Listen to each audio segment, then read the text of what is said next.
할렐루야. 오늘도 여러분 가정에서 초소에서 예배드리는 그 자리에 하나님의 은혜가 함께하기를 간절히 축원합니다. 얼마 전 목사님들 모임에 갔다가 화장실에 갔는데 이런 문구가 있었습니다. 한번 보세요. 네, 한 발만 앞으로 오세요. 기분까지 좋아집니다. 남성분들은 잘 알 거예요. 이 문구를 보면 의식적으로라도 조금 더 변기에 가까이 다가가게 됩니다. 그리고 볼일을 봤는데요, 그 다음에 일어난 것이 여러분 한번 보십시오.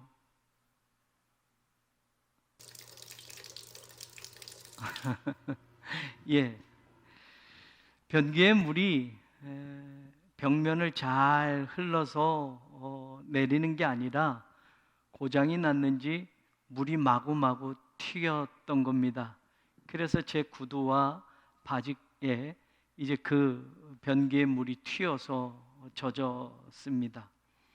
가까이 오면 기분까지 좋아진다고 했는데 가까이 다가갔는데 말은 그럴싸하지만 구두와 옷에 그 변기에 물이 튀어서 기분이 좋아진 것보단 기분이 나빠졌습니다.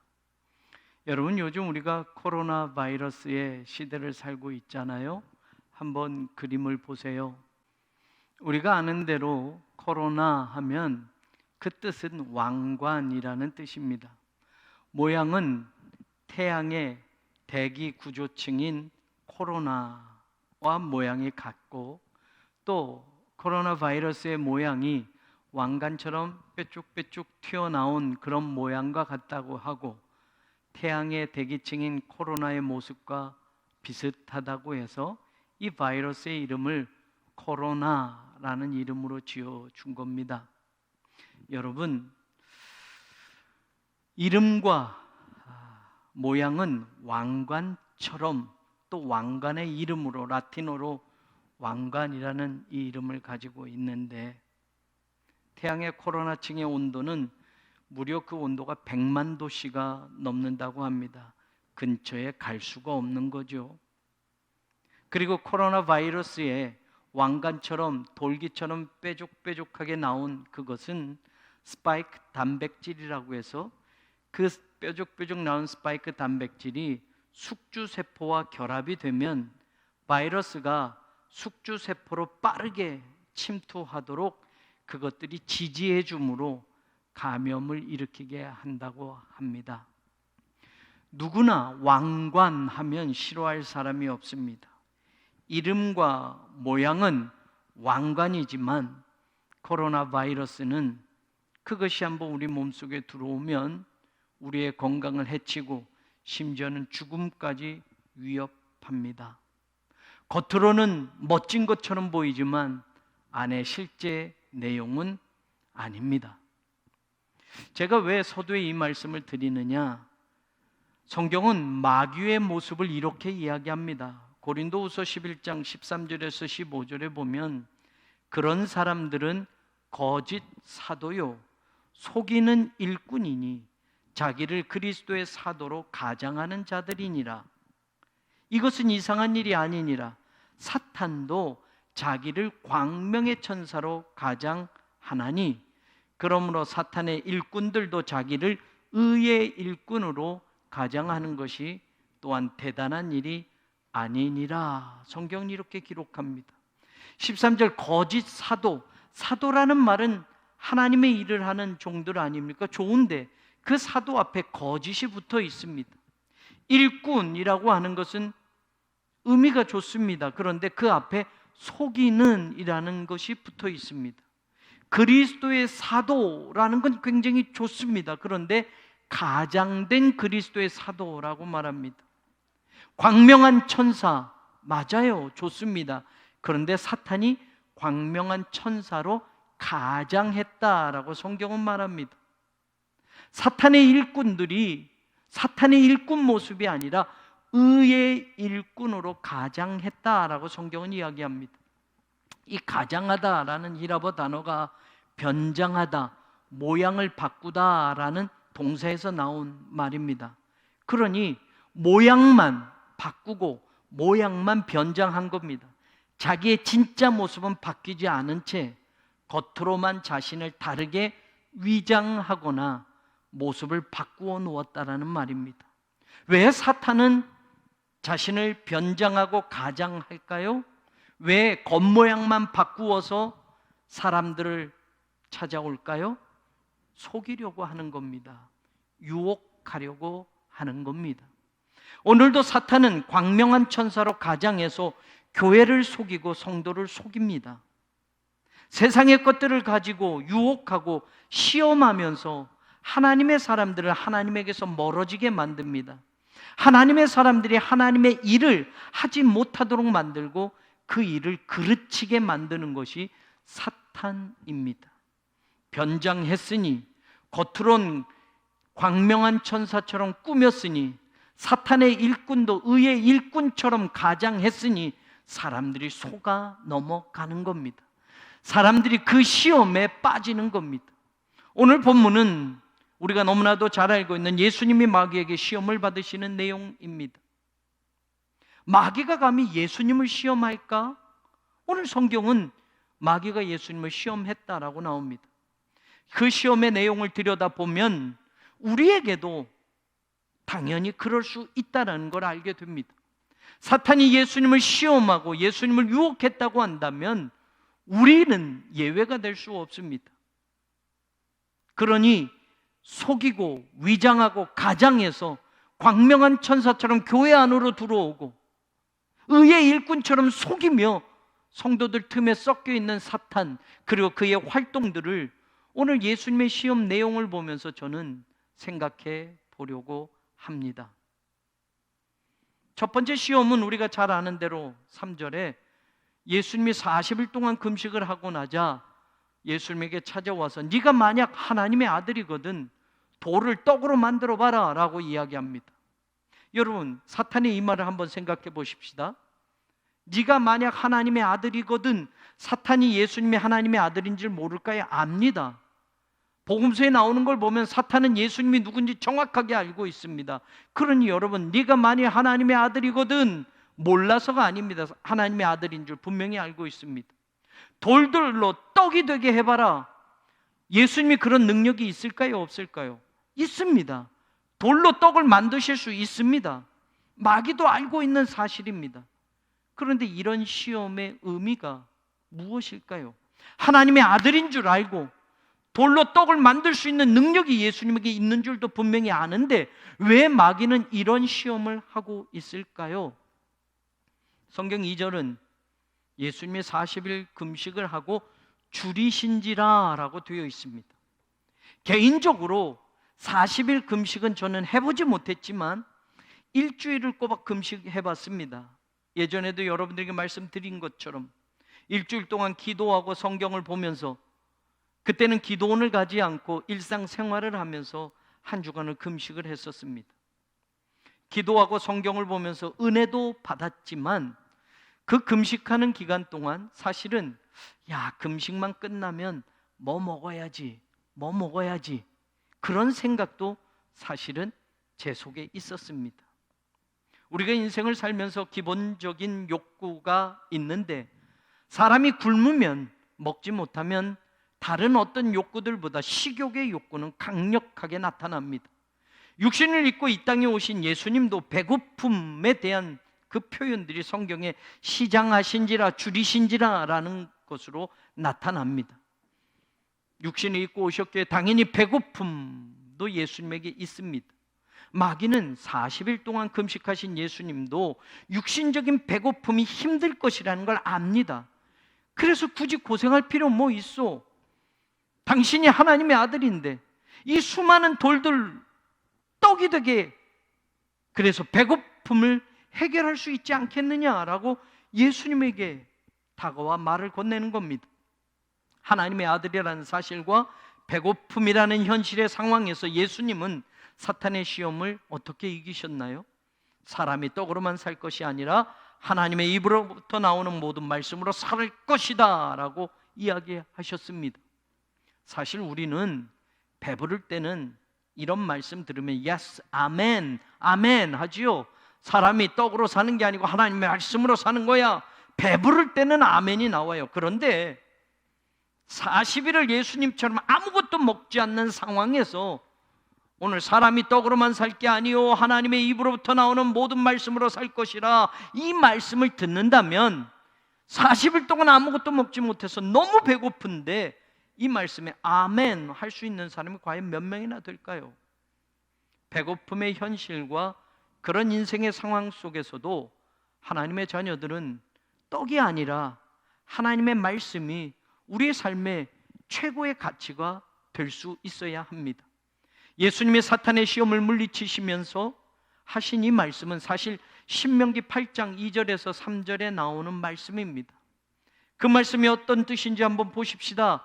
내 하나님 여호와께서 이 40년 동안에 내게 광야길을 걷게 하신 것을 기억하라. 이는 너를 낮추시며 너를 시험하사 네가 네 마음이 어떠한지 그 명령을 지키는지 지키지 않는지 알려고 하심이라. 그러면서 또 이야기합니다. 너를 낮추시고 너를 줄이게 하시며 너도 알지 못하면 내 조상들도 알지 못하던 만나를 내게 먹이신 것은 사람이 떡으로만 사는 게 아니요 여호와의 입에서 나오는 모든 말씀으로 사는 줄을 너에게 알게 하려고 하심이었다라고 말합니다.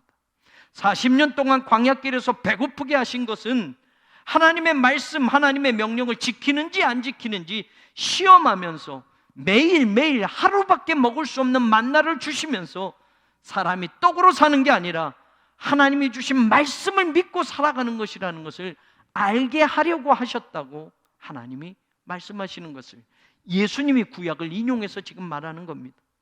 사탄은 우리가 무엇이 결핍되어져 있는지 알고 있습니다. 우리가 무엇을 갖고 싶어 하는지도 알고 있습니다. 우리가 인생을 살면서 모자란 것들이 얼마나 많습니까? 우리 인생을 살면서 갖고 싶은 것들이 또한 얼마나 많습니까?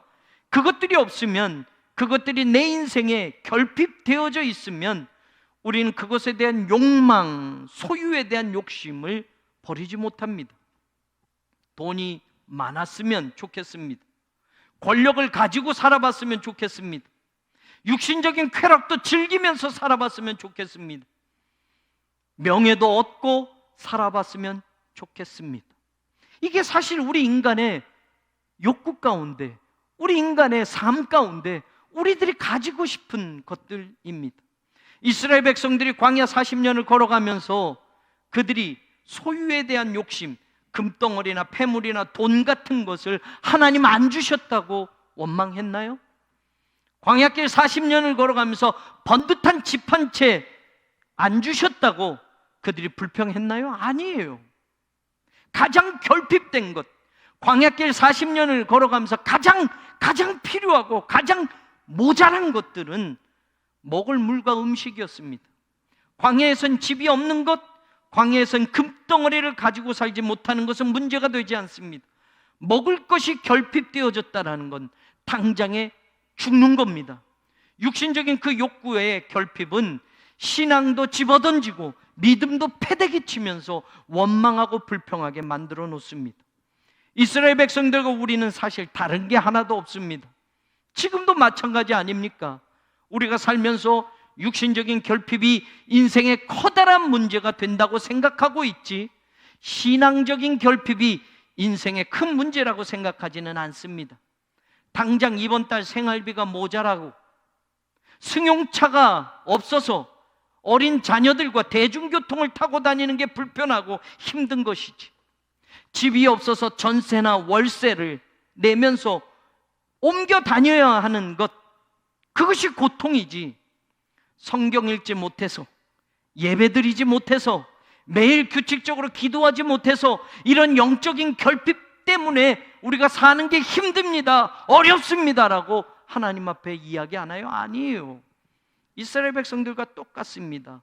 돈, 세상 것, 이것이 결핍되어지니 신앙의 자리도 흔들리는 경우들을 우리는 너무나도 많이 봅니다. 세상에 살면서 소유에 대한 욕구는 제어하기가 힘듭니다. 요즘 밥을 못 먹고 굶고 사는 사람들은 거의 없습니다. 다 먹고 살만합니다.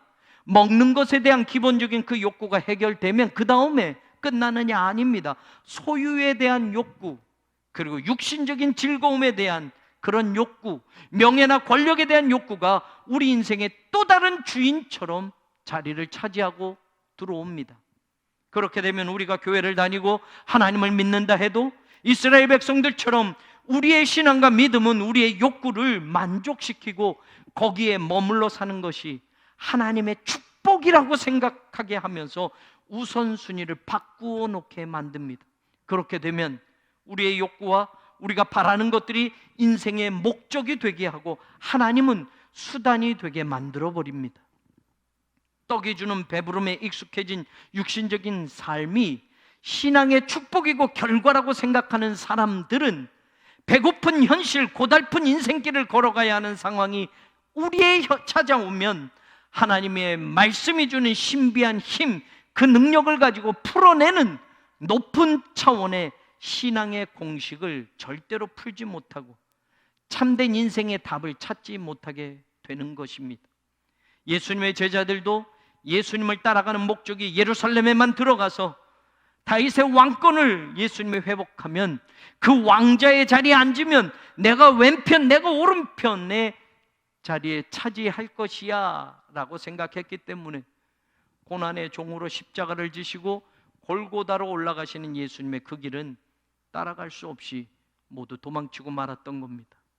그래서 그럴 바에야 예수님을 팔아서라도 돈이라도 좀 챙겨야 되겠다는 유다 같은 제자가 나온 것입니다. 사탄은 그가 평소에도 돈에 대한 정직성을 갖지 못했던 것을 잘 알고 있었습니다. 요한복음 12장에 보면 베다니 나사로의 집에서 마리아가 향유를 예수님께 부었을 때 유다가 나서서 핀잔을 주지 않습니까? 이 향유를 왜 300데나리온 팔아서 가난한 자들에게 주지 않느냐? 그런데 성경은 정확하게 이야기합니다. 이렇게 말한 것은 가난한 자들을 생각한 게 아니라 그는 도둑이라 돈깨를 맞고 거기 넣는 것을 훔쳐감이더라. 그래서 요한복음 13장 2절은 마귀가 시몬의 아들 가룟 유다의 마음에 예수를 팔려는 생각을 넣었더라 라고 말하지 않습니까? 네가 만일 하나님의 아들이거든 이 돌들로 떡덩이가 되게 하라.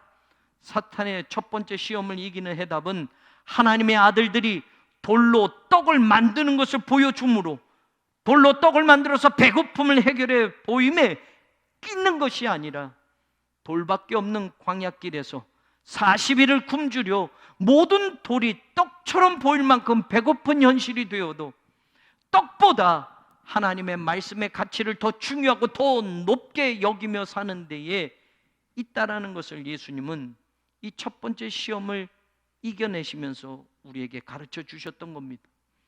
5절과 6절에 보면 사탄의 두 번째 시험이 나옵니다. 예수님을 거룩한 성으로 데려다가 성전 꼭대기에 세웁니다. 그리고 말합니다. 네가 만일 하나님의 아들이거든 뛰어내려라. 하나님의 아들이 떡이 아닌 말씀으로 사는 것이라고 하나님의 말씀에 이렇게 기록되어 있지 않느냐? 사탄이 말하는 겁니다. 네가 하나님의 말씀으로 살아간다고 하는 것을 이야기했다면 하나님의 말씀에 이렇게 기록되어 있는데, 그러면서 사탄이 말합니다. 그가 너를 위하여 그의 사자들을 명하시리니 그들이 손으로 너를 받들어 발이 돌에 부딪히지 않게 하리로다. 시편 91편의 말씀을 사탄이 예수님에게 인용하고 있습니다. 사탄이 하나님의 말씀을 말하고 인용하고 있다라는 것, 그리고 하나님의 말씀을 사탄도 알고 있다라는 것을 우리는 주목해야 합니다. 사탄도 하나님의 말씀을 사용합니다. 오늘날 거짓 복음, 이단 사상, 다른 종교에서 나오는 게 아니라 기독교에서 나오는 것들이 얼마나 많은지 모릅니다. 예수님이 첫 번 시험에서 사람이 떡으로 사는 것이 아니라 하나님의 말씀으로 사는 것이라고 사탄의 유혹을 이기셨습니다. 그러자 사탄은 당장 예수님이 하나님의 말씀을 이야기하니까 자신도 하나님의 말씀을 들이대면서 그러면 말씀대로 해보라고 예수님에게 말하고 있는 겁니다. 똑같이 하나님의 아들이거든 이라고 조건을 붙이면서 사탄이 하나님의 말씀을 들이대면서 그럼 이렇게 살아봐 라고, 이렇게 해봐 라고 예수님에게 유혹합니다. 이단들이, 불자들이 외우는 불경을 가지고 유혹하지 않습니다. 성경을 가지고 사탄처럼 하나님의 말씀을 변개시키면서 여기저기 짝있게 하며 인용을 하면서 자기가 하고 싶은 말들만 골라서 그럴싸하게 포장해서 사람들을 미혹합니다. 우리 또한 이 땅에서 하나님의 자녀로 살면서 혹시 자기 유익만을 위해서, 내 것만을 위해서 하나님의 말씀을 그렇게 오용하고 그것을 믿음이라고 착각하고 신앙생활한 적은 없는지 생각해 봐야 합니다. 마귀가 예수님에게 성전 꼭대기에서 뛰어내리라고 하는 것이 무슨 유혹이 됩니까? 하나님의 말씀을 인용하고 있는 것이 두 번째 시험에서 우리가 주목해 봐야 할 대목이라는 겁니다. 하나님의 아들이니 당연히 하나님의 말씀대로 살아야 합니다. 첫 번째 시험에서 예수님도 그렇게 말씀하셨습니다. 그런데 문제는 하나님의 말씀을 늘 아전인수격으로 자기에게 좋은 것만, 자기에게 쏠깃한 것만, 자기에게 유익이 되는 것만 받아들이는 것에 있다라는 걸 우리는 알아야 합니다. 예수님은 7절에 기록되었을 때 주 너의 하나님을 시험하지 말라, 구약 신명기 6장의 말씀으로 마귀의 시험을 이기셨습니다. 왜 그렇습니까? 마귀가 네가 하나님의 아들이견 성전 꼭대기에서 뛰어내려봐, 그러면 성경에 하나님이 너를 위하여 그의 사자들을 명하셔서 그들이 손으로 너를 받들어 발이 돌에 부딪히지 않게, 상하지 않게 해준다고 하지 않았느냐? 하나님의 아들이면 하나님이 너를 성전 꼭대기에서 뛰어내려도 죽지 않게, 다치지 않게 천사들을 통해서 받쳐줄 것 아니냐? 사탄이 이걸 말합니다. 우리가 하나님을 믿는데, 하나님의 말씀을 붙드는데, 하나님의 말씀을 이런 식으로만 받아들이고 적용하며 이 세상을 살아가는 것이 하나님의 자녀인 것을 증명하는 것일까요? 나에게만 좋게 해석하고 하나님의 말씀 가운데 나에게 유익이 되는 것만 아멘 하면서 하나님도 그렇게 움직여주고 내 생각대로 하나님이 그렇게 반응해 주신 그런 하나님만 믿는다면 하나님은 내 심부름꾼이 되고 내가 하나님의 주인이 돼서 이렇게 해주세요, 저렇게 해주세요, 하나님을 조종하고 움직이는 형국이 되고 마는 겁니다. 교회 다니고 하나님 믿는 사람들에게 절대로 코로나 바이러스가 전염되지 않을 것이니, 하나님이 다 지켜줄 것이니 예배 드려도 된다, 모여서 예배 드려도 돼, 사람들이 모여서 집회하는 곳에, 사람들이 많이 모여서 집회하는 곳에도 걱정하지 말고 가, 괜찮아, 이렇게 말하는 어리석은 사람도 지금 있습니다. 그렇게 해도 하나님은 다 안전하게 지켜주실 거야, 안심하고 예배 드리면 하나님이 다 보호해 주실 거야, 하나님의 사람들을 하나님은 다 안전하게 코로나 바이러스에 감염되지 않도록 지켜주실 거야, 모이는데 가도 좋아, 이렇게 말하는 사람들도 있지 않습니까? 이스라엘 백성들은 르비딤에서 물이 없다는 것에 불평하며 모세에게 돌을 던질 태세까지 보였습니다. 심지어는 그들은 하나님이 계신 거야 안 계신 거야 말하면서 하나님을 시험하는 불신앙을 표출했습니다. 하나님이 계신다면 왜 우리가 이 광야길에서 목이 말라 죽어야 할 지경이 되었느냐라는 겁니다. 안 계시니까 우리가 이런 어려움을 당하는 것이고 이런 고통을 겪는 것이 아니겠느냐, 그들은 그렇게 하나님에 대해서 불신했습니다. 우리도 우리 편한 대로 하나님의 말씀을 오용하면서 그렇게 복받고 그렇게 성공하고 그렇게 행복하게만 하나님이 우리 곁에서 언제나 들어주실 것이라고 생각하면 이것은 올바른 신앙이 아니라는 것을 깨달아야 합니다. 하나님의 말씀을 마치 마술 램프의 요정 지니를 불러내는 주문처럼 내게 좋게 해주는 것에만 인용하고 산다면, 하나님의 말씀을 나한테 좋은 것만 붙들고 사는 것이라면 진짜 하나님의 자녀로 살아가는 삶을 우리는 아직 깨닫지 못하는 겁니다. 말씀을 오용하는 것도 하나님을 시험하는 것이라고 오늘 예수님이 두 번째 사탄의 시험에서 가르쳐 주고 있습니다. 마지막 세 번째 시험은 8장 9절에 나옵니다. 예수님을 지극히 높은 산으로 사탄이 데리고 갑니다. 그리고 천하 만국과 그 영광을 보여주면서 말합니다. 내게 엎드리면, 경배하면 이 모든 것을 너에게 주겠다라고 말합니다. 이제 세 번째 시험에서 달라진 것이 있습니다. 만일 하나님의 아들이면, 이 말은 빠졌습니다. 이제는 단도직입적으로 나한테 엎드려, 나만 경배해봐, 이렇게 마귀가 예수님에게 단도직입적으로 말합니다. 엎드리다 라고 쓴 이 단어는 우리 신약 성경에서 예배하다, 하나님을 예배하다, 섬기다 라고 쓰는 단어와 똑같은 단어를 쓰고 있습니다. 사탄을 예배하면, 사탄을 섬기면, 사탄에게 무릎 꿇으면 천하 만국과 영광을 다 주겠다고 지금 말하는 겁니다. 하나님의 아들이냐 아니냐가 중요하지 않습니다. 세상의 모든 부귀, 영화, 권세, 모든 영광을 갖느냐 못 갖느냐, 그 방법, 나한테 엎드리기만 한다면 그 모든 걸 다 줄 수 있다라고 유혹하는 겁니다. 세상의 삶이 전부로만 알고 살아가는 사람들에게는 쏠깃한 제안입니다. 그런데 사탄이 줄 수 있다고 하는 것은 여전히 세상에 속한 것입니다. 세상에 속한 것은 한계가 있습니다. 썩어 없어질 것들입니다. 언젠가는 사라질 수 있는 것들입니다. 사탄이 약속한 것은 영원한 것을 약속하지 못했다라는 겁니다. 네가 만일 하나님의 아들이거든 아니거든 나는 상관하지 않겠답니다. 하나님의 아들이든 아니든 이제는 더 이상 묻지 않겠다라는 겁니다. 단도직입적으로 나를 섬기면, 나에게 무릎 꿇으면, 나를 경배하면 이 세상 모든 나라의 영광, 그걸 내가 줄 수 있다라고 제안하는 겁니다. 우리의 신앙의 목적이 이 세상에서 세상 것 더 좀 가지고 세상의 영광 얻는 것에 있다면 하나님이든 마귀든 더 많이 준다고 하는 쪽에 기웃거리게 될 겁니다. 왜 이스라엘이 약속의 땅 가나안에 들어가서 하나님을 섬기면서도 바알을 버리지 못했는가?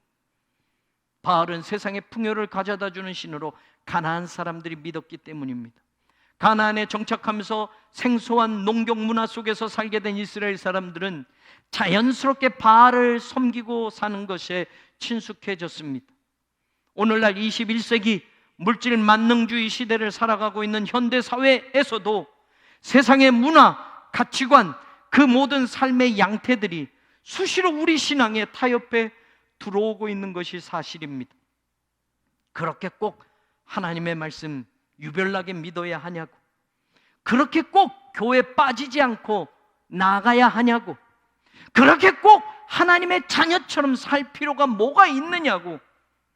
잘 살 수 있으면, 성공할 수 있으면, 돈 많이 벌 수 있으면, 세상의 부귀 영화를 누리고 모든 영광을 얻을 수 있는 그 자리에 앉을 수만 있다면 세상 방법도 쓰고 살며 세상 사람도 만나서 도움 얻어가며 때로는 적당한 거짓말도 할 줄 알고 사람도 속이면서 사업하고 장사도 하고 직장 생활도 해 나가는 것이지, 뭐 그렇게 유별나게 하나님 믿을 필요 뭐 있냐고 타협합니다.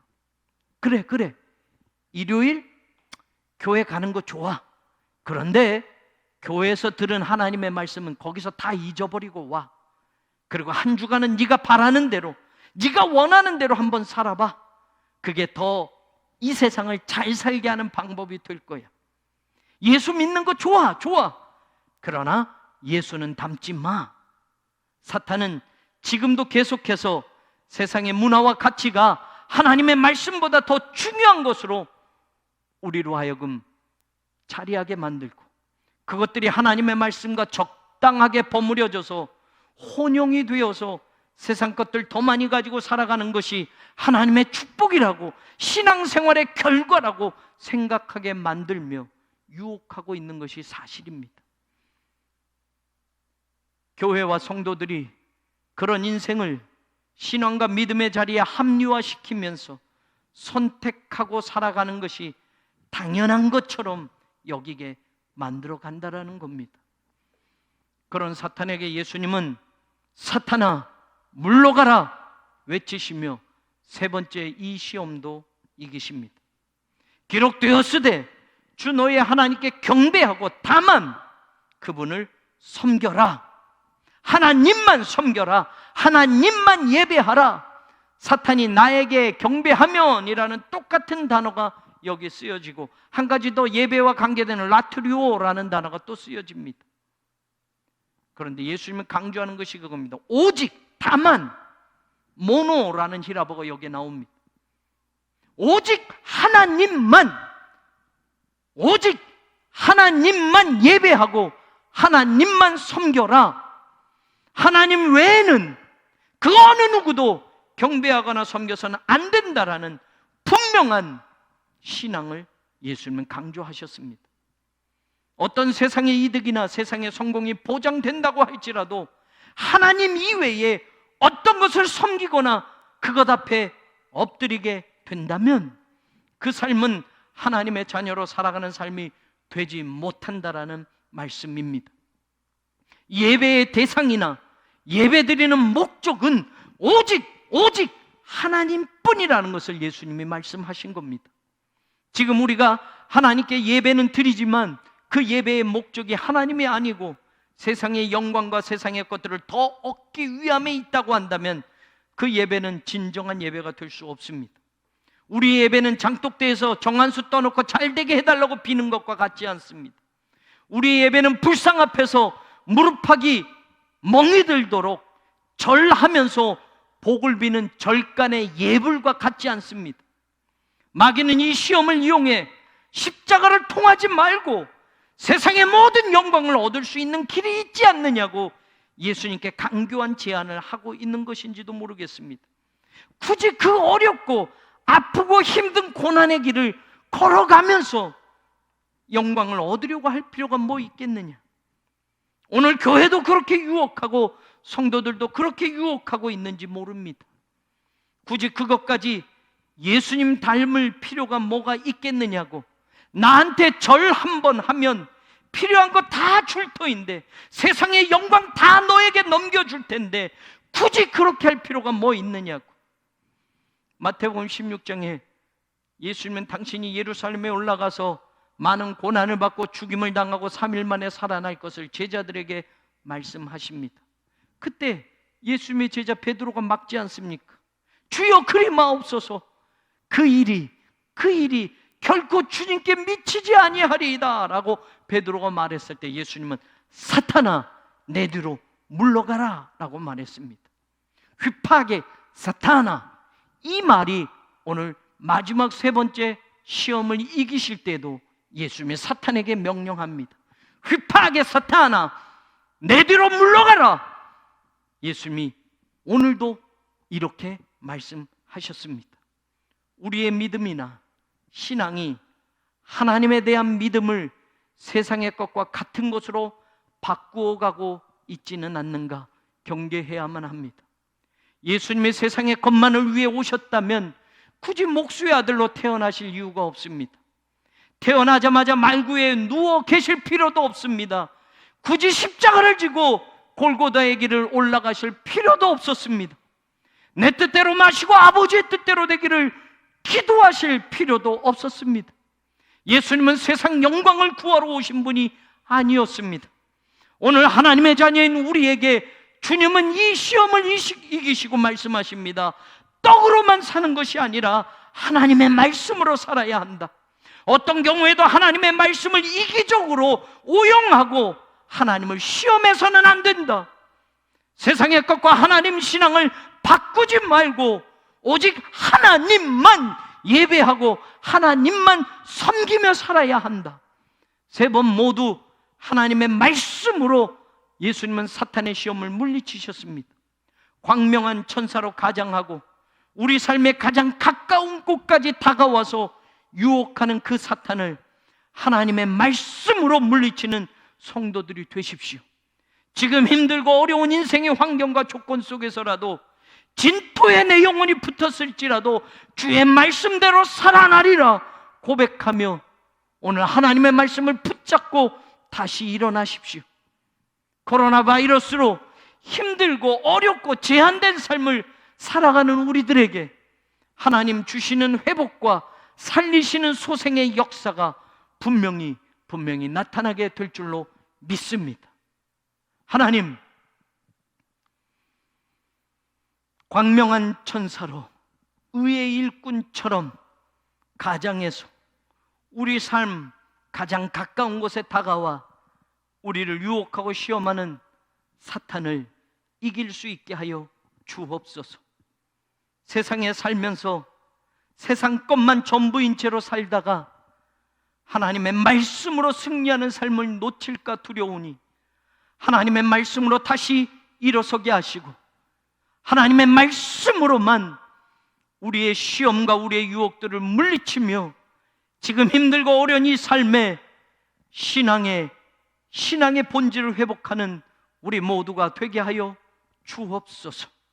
예수 그리스도의 이름으로 간절히 기도 올리옵나이다. 아멘.